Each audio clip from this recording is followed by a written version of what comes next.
ಸೋಮಣ್ಣ ಅವರು ಪಕ್ಷದ ನಿಷ್ಠಾವಂತ ಕಾರ್ಯಕರ್ತ ಅನ್ನೋದಕ್ಕೆ ನಮ್ಮ ರಾಜ್ಯದಲ್ಲಿ ಲಾಸ್ಟ್ ಟೈಮ್ ಆದಂತಹ ಎಲೆಕ್ಷನ್ನ ಗಮನಿಸ್ತಾ ಎರಡೆರಡು ಕಡೆ ನೀವು ಸ್ಪರ್ಧೆ ಮಾಡಿದ್ರಿ. ಹೈಕಮಾಂಡ್ ಅವರು ಹೇಳಿದ್ರು ಸೋಮಣ್ಣಾಜಿ ಆಪ್ಕೋ ಯಹಾ ಲಡಾಯಿ ಕರ್ನಾ ಹೈ ಆಪ್ಕೋ ಕರ್ನಾ ಹೈ ಅಂತ ಹೇಳಿದಾಗ ನೀವು ಒಪ್ಕೊಂಡ್ರಿ ಎರಡೆರಡು ಕ್ಷೇತ್ರದಲ್ಲಿ. ಅನ್ಫಾರ್ಚುನೇಟ್ಲಿ ನೀವು ಸೋತ್ರಿ. ಪ್ರಚಾರದ ಸಂದರ್ಭದಲ್ಲಿ ಅಮಿತ್ ಶಾ ಅವರು ಒಂದು ಮಾತನ್ನ ಹೇಳಿದ್ದು, ಆ ಮಾತಿನಂತೆ ನಡ್ಕೊಂಡ್ರು ಅಂತ ಬಹುಶಃ ಈಗ ಅನ್ಸುತ್ತೆ.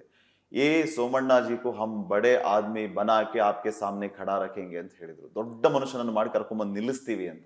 ನಿಮ್ಗೆ ಅನಿಸ್ತಾ ಇದೆಯಾ ಸರ್, ಅಮಿತ್ ಶಾ ಅವರು ನುಡಿದಂತೆ ನಡೆದ್ರು, ದೊಡ್ಡ ವ್ಯಕ್ತಿನ ಕರ್ಕೊಂಬಂದು ನಿಲ್ಲಿಸಿದ್ರು ಅಂತ? ಒಂದು ನಾನು ಅಮಿತ್ ಶಾ ಅವ್ರು ನನ್ನ ಮನೆಗೆ ಬಂದಾಗ 5 ನಿಮಿಷ आपको घर को आता है मैं चाय पीने का अंदर नहीं नहीं सब आपको आप नहीं नहीं अब ಆಗ್ತಾ है अब उधर ही रही ಅಂತ ಬಂದವರು 3.5 ಗಂಟೆ ಪೂರ್ತಿ ನಿಜ ತಾವು ಹೇಳಿದ್ದಲ್ಲ ಸತ್ಯ.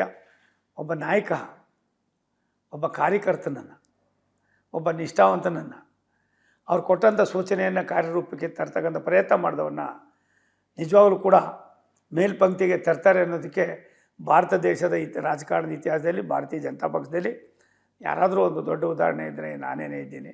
ಅದಕ್ಕೆ ಕಾರಣರು ರಾಷ್ಟ್ರದ ಗೃಹ ಮಂತ್ರಿಗಳಾಗಿರ್ತಕ್ಕಂಥ ಸನ್ಮಾನ್ಯ ಅಮಿತ್ ಶಾ ಅವರು, ಸನ್ಮಾನ್ಯ ರಾಷ್ಟ್ರದ ಪ್ರಧಾನಿಗಳಾದ ಸನ್ಮಾನ್ಯ ನರೇಂದ್ರ ಮೋದಿಯವರು, ನಮ್ಮವರೇ ಆಗಿರ್ತಕ್ಕಂಥ ಸನ್ಮಾನ್ಯ BL ಸಂತೋಷ್.